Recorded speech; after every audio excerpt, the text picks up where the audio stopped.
नमस्कार विद्यार्थी मित्रांनो, मी पंचशील अकादमीचे संचालक खैरे सर।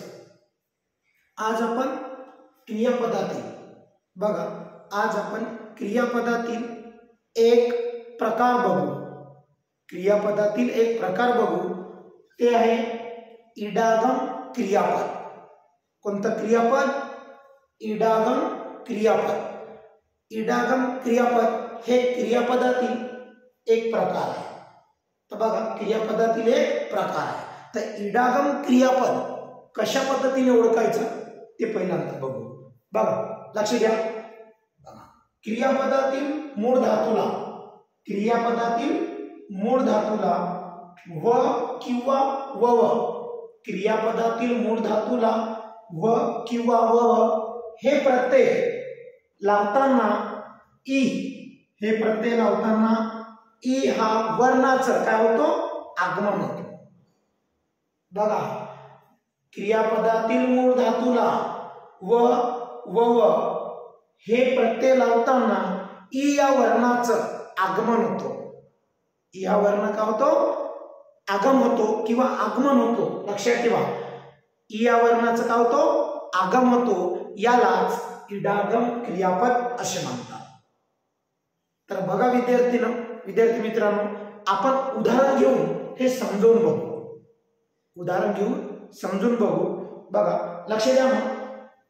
बघा कसं आहे, एक पहिलं उदाहरण देतो। आई बाळाला,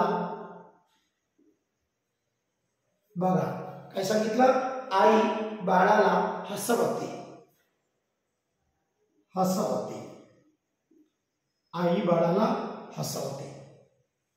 बघा, नंतर दुसरं वाक्य बघा, लक्षात ठेवा। आई बाळाला हसवते। नंतर दुसरं वाक्य, आई बाळाला हसविते। आई बाळाला हसविते।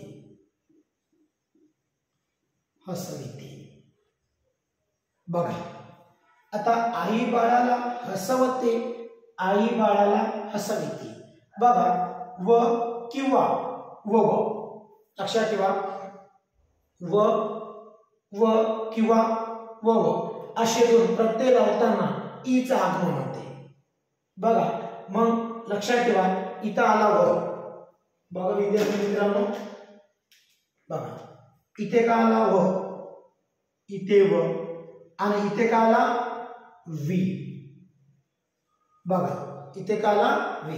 म्हणजे साध्या क्रियापदामध्ये व किंवा, बघा साध्या क्रियापदामध्ये व किंवा वव येत असताना, बघा लक्षात ठेवा, ई च का होतो? आगम होतो। याला इडागम क्रियापद म्हणतात। बघा लक्षात ठेवा, म्हणजेच व प्लस ई प्लस बरोबर वी, म्हणजे इथं काय झालं? वी आली। लक्षात ठेवा, हे काय झालं? इडागम क्रियापद। समजलं विद्यार्थी मित्रांनो? बघा काय सांगितलं तुम्हाला? इडागम क्रियापद कसं ओळखायचं? हे आहे साधं वाक्य। या साध्या वाक्यामध्ये व किंवा वव याला जर बघा ई येत असेल, बघा समोर ई लागत असेल, तर त्याला काय म्हणायचं? इडागम क्रियापद। म्हणजे हसविते, आई बाळाला हसविते, आई बाळाला रडविते, असे जर आलं, हे झालं इडागम क्रियापद। यालाच आपण मराठी ग्रामर मध्ये, बघा यालाच आपण काय मराठी ग्रामर मध्ये प्रयोजक क्रियापद सुद्धा म्हणतो। कोणतं क्रियापद म्हणतो? प्रयोजक। लक्षात ठेवा, प्रयोजक क्रियापद सुद्धा आहे। आणि प्रयोजक क्रियापदाचाच इडागम हा एक प्रकार आहे। समजलं विद्यार्थी मित्रांनो? मग लक्षात राहील इडागम म्हणजेच काय?